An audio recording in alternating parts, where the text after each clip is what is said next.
ಆಮೇಲೆ ಎರಡನೇದು B J P ಇವರು ಅಧ್ಯಕ್ಷರು ಅವರಿಗೆ ಕಾನೂನಿನ ಅರಿವು ಇಲ್ಲ. ಈಗ ನಿಮ್ಮ ಮುಂದೆನೇ ಇದೆ, ಇದೆಲ್ಲ ನಿಮಗೆ ಕೊಟ್ಟಿದ್ದೀನಿ. 2011ರಲ್ಲಿ 2003ರಲ್ಲಿ ಕಾನೂನು ಆಯಿತು. 2010ರಲ್ಲಿ ಯಾವ ಪಕ್ಷ ಇದ್ದಿದ್ದು ಅಧಿಕಾರದಲ್ಲಿ?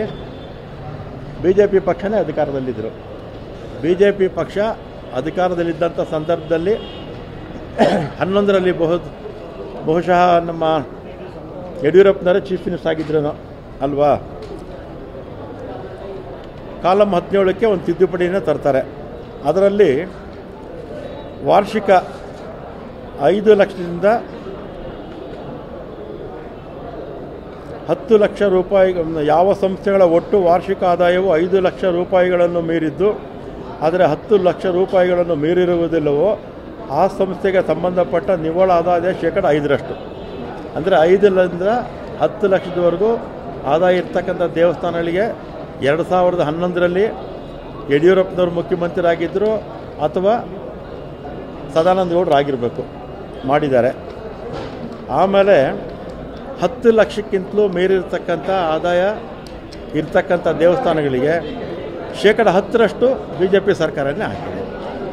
ಇದೆಲ್ಲ ಬಿ ಜೆ ಪಿ ಸರ್ಕಾರನೇ ಹಾಕಿರ್ತಕ್ಕಂಥದ್ದು. ಆಮೇಲೆ ನಾವೀಗ ಏನು ಮಾಡಿದ್ದೀವಿ ಅಂದರೆ 10 ಲಕ್ಷದವರೆಗೂ ಅವರೇನು ಕೊಡಬೇಕಾಗೇ ಇಲ್ಲ. 10 ಲಕ್ಷದವರೆಗೂ ಯಾವ ದೇವಸ್ಥಾನಕ್ಕೆ ಆದಾಯ ಇಲ್ವೋ 10 ಲಕ್ಷ ಒಳಗೆ ಯಾವ ದೇವಸ್ಥಾನ ಯಾರೂ ಕೊಡಬೇಕಾಗೇ ಇಲ್ಲ. ಆಮೇಲೆ 10 ಲಕ್ಷದಿಂದ 1 ಕೋಟಿವರೆಗೂ ಶೇಕಡ 5ರಷ್ಟು ಹಾಕಿದ್ದೀವಿ, 5ರಷ್ಟು ನೆಟ್ಟು. ಆಮೇಲೆ 1 ಕೋಟಿ ಮೇಲೆ 10% ಹಾಕಿ. ಅಂದರೆ ನಾವೇನು ಹೊಸ ಕಾಯ್ದೆ ಅಲ್ಲ ಇದು. ಹಿಂದೆ ಇದ್ದಂಥ ಕಾಯ್ದೆಗೆ, ಬಿ ಜೆ ಪಿಯವರು ತಂದಿರ್ತಕ್ಕಂಥ ಕಾಯ್ದೆಗೆ ನಾವು ಕೆಲವು ತಿದ್ದುಪಡಿ ಮಾಡಿದ್ದೀವಿ ಅಷ್ಟೇ.